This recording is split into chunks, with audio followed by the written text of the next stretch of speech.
When you select a drawing, you can use a grid to block in your object if doing it intuitively or eyeballing the measurements is not working. I would also suggest asking your instructor to help you alter the image in Photoshop if you don't know how to do so, as this will simplify the image so you can draw it easier. Print the image 8 by 10 or smaller. Make 1-inch squares on the whole image to make sure shapes are easier to draw.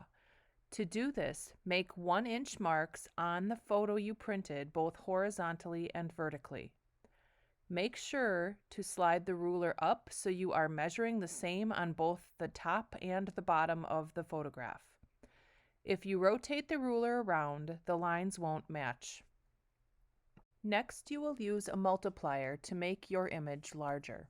When you do this to both dimensions, you will get a size of the larger paper that you should use.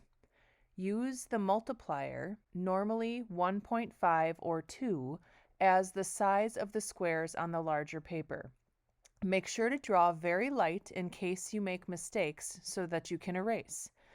Use the ruler the same way as before, sliding it up to make sure the measurements are the same. Once both images have squares, make letters on the vertical sides of both images and numbers on the horizontal sides of both images.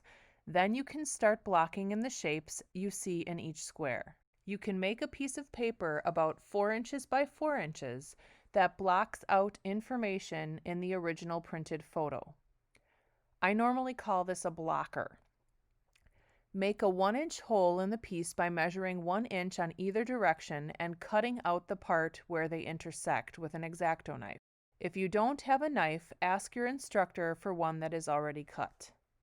If you need to do so, you can use this blocker to see just one square of the original photo so you can concentrate on drawing the correct shapes in each square. When you have drawn all the shapes correctly, erase the grid lines and start creating value, texture, and color. And remember, have fun!